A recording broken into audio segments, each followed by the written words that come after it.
இறைவா, நீயே அனைத்தும். அன்புடன் அகத்திய மாமுனிவர் வாக்கு.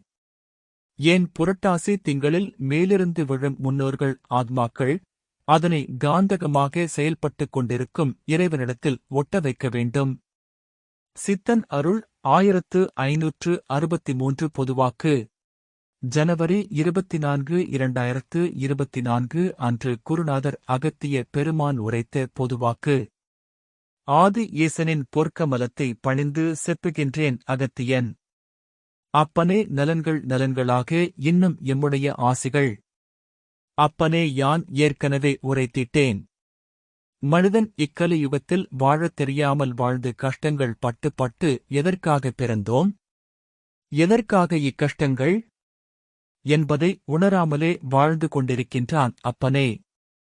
சித்தர்கள் யாங்கள் ஒவ்வொரு வாக்கியத்திலும் எப்படி எல்லாம் வாழ்ந்தால் இத்துன்பங்கள் நீங்கி கலியுகத்தில் வாழ முடியும் என்பதை மீண்டும் மீண்டும் கூறிக்கொண்டே வருகின்றோம் அப்பனே. ஆனால் மனிதன் இவை தன் உணராமல் தன் நலத்திற்காகவே வாழ்ந்து துன்பத்தில் சிக்கி தவிக்கின்றான் அப்பனே. யான் ஏற்கனவே உரைத்திட்டேன். இவ் ஆன்மா என்பதே அணுக்கள் அப்பா. புரட்டாசி திங்களில் மேலிருந்து விழும் முன்னோர்கள் ஆத்மாக்கள், அதாவது நுக்கள் விழும். அதனை காந்தகமாக செயல்பட்டுக் கொண்டிருக்கும் இறைவனிடத்தில் ஒட்ட வைக்க வேண்டும். மேலிருந்து விழும் முன்னோர்கள் அணுக்களானது ஐப்பசி திங்களில் நதிகளில், அதாவது புனித நதிகளில் நீராடி.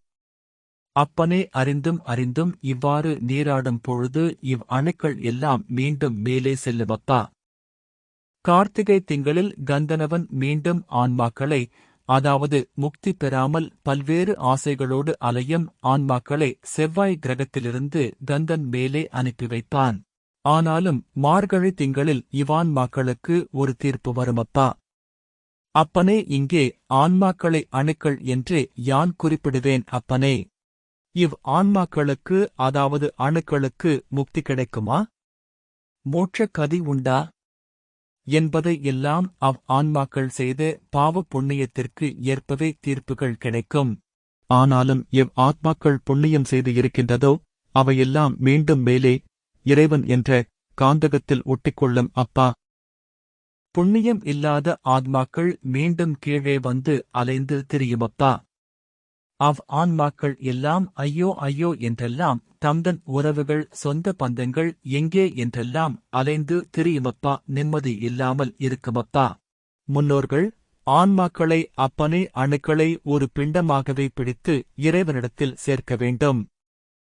தை திங்களில் அணுக்களை எல்லாம் அலைந்து திரிந்து கொண்டிருக்கும் பொழுது அவைகளை ஒன்றிணைத்து ஒரு பிண்டம் போலவே செய்து நல்விதமாகவே செய்திடல் வேண்டும். ஆன்மாக்கள் ராமேஸ்வரம், காசி, கயா இன்னும் நதிக்கரைகளில் எல்லாம் அமைதியின்றி அலைந்து திரிந்து கஷ்டங்களை அனுபவித்துக் கொண்டு இருக்கும் அப்பனே. மாதத்தில் வரும் தை அமாவாசை என்கின்றார்களே, நாட்கள் வரை அனைவரும் இவ்விடங்களுக்கெல்லாம் சென்று தன் முன்னோர்களை நினைத்து கலந்த சோற்றினை பிண்டமாக வைத்து அவர்களை வணங்கி முன்னோர்களை சந்தோஷப்படுத்த வேண்டும் என்பேன் அப்பனே. அப்படி செய்தால்தான் ஆன்மாக்களும் மேலே சென்று முக்தியை பெறுமப்பா. இதை அனைவரும் நிச்சயம் செய்ய வேண்டும் என்பேன் அப்பனே. அங்கு செல்ல இயலாதவர்கள் தாம் தன் வசிக்கும் அருகில் இருக்கும் நதிக்கரை ஓரங்களில் திருத்தலங்களில் எல்லாம் சென்று முன்னோர்களை நினைத்து ஆன்மாக்களை இறைவனிடத்தில் வேண்டிக் கொண்டு நல்விதமாக ஒரு லட்டு போல் அப்பனே கலந்த சோறு உருண்டை இவ்வாறு செய்கின்ற பொழுது ஆன்மாக்களும் முக்தியை நோக்கி செல்லும் அப்பா. இவ்வாறு செய்து கொண்டு முடிந்தவரை இயலாதவர்களுக்கும் வாயில்லா ஜீவராசிகளுக்கும் அன்னத்தை ஈய வேண்டும். இதனை செய்துவிட்டு அமைதியாக உட்கார்ந்து இறைவனை நினைத்துக் கொண்டு இறைவா, எம் முன்னோர்களுக்கு நல்விதமாக முக்தியையும் மோட்சத்தையும் கொடு என்றெல்லாம் வேண்டிக் கொண்டு அப்பனே. இவ்வாறு செய்யாவிடில் அப்பனே ஆன்மாக்கள் எல்லாம் அலைந்து திரியுமப்பா. நிம்மதி இல்லாமல் இருக்குமப்பா. ஒன்றே சொல்கின்றேன் அப்பனே. மனிதனுக்கு ஏன் கஷ்டங்கள் வருகின்றது என்றெல்லாம் யோசிப்பதே இல்லை. இவ்வாறு ஆன்மாக்கள் அலைந்து திரிந்து கஷ்டங்கள் பட்டு வருத்தத்துடன் அலைந்து திரிந்து கொண்டிருந்தால் அவர்களுடைய சந்ததிகளுக்கும் பெரும் கஷ்டங்கள் வரும் அப்பா. இவையெல்லாம் மனிதர்களுக்கு தெரிவதே இல்லை என்பேன் அப்பனே. ஆனாலும் இவ்கஷ்டங்களை எல்லாம் மனிதனுக்கு வராமல் இருக்க வேண்டுமென்றால் யான் கூறியவற்றை கடைப்பிடிக்க வேண்டும். ஆன்மாக்கள் எல்லாம் வருத்தங்களோடு அலைந்து திரிந்து கொண்டிருந்தால் மனிதர்களுக்கு குடும்பத்தில் கஷ்டம், இல்லத்தில் சண்டை சச்சரவுகள், இல்லத்தாளுடன் மன வேறுபாடு, பிள்ளைகளுடன் மனக்குழப்பங்கள் இவையெல்லாம் வந்து கொண்டே இருக்கும் அப்பா. ஆன்மாக்களுக்கு நல்முறையாக தைத்தியங்களிலே இவ்வாறு வணங்கி வழிபட்டாலே அவை தன் மகிழ்ந்து வாழ்த்துவிட்டு செல்லுமப்பா. இதனால் அப்பனே கஷ்டங்கள் குறையுமப்பா. ஒன்றை ஞாபகத்தில் வைத்துக் கொள்ளுங்கள். அவான்மாக்கள் வருத்தப்பட்டால் அப்பொழுது உங்கள் வாழ்க்கையிலும் வருத்தங்கள் வரும். ஆன்மாக்களை சமநிலைப்படுத்த வேண்டும். ஆன்மாக்கள் எல்லாம் மீண்டும் இறைவனிடத்தில் கொண்டு சேர்க்க வேண்டும்.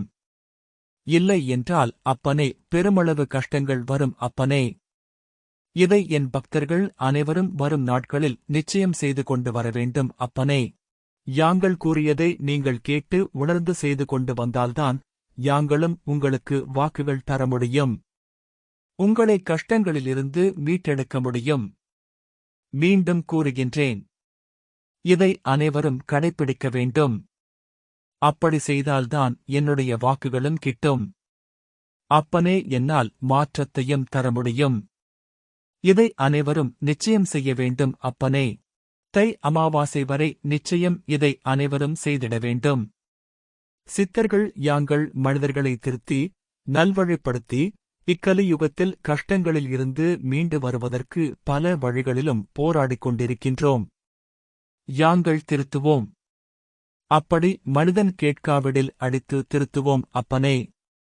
அனைவருக்கும் எம்முடைய ஆசிகள் அப்பனே. ஓம் அன்னை ஸ்ரீ லோபாமுத்ரா உடனுரை தந்தை அகத்திய மாமுனிவர் திருவடிகளில் சமர்ப்பணம். சர்வம் சிவார்ப்பணம்.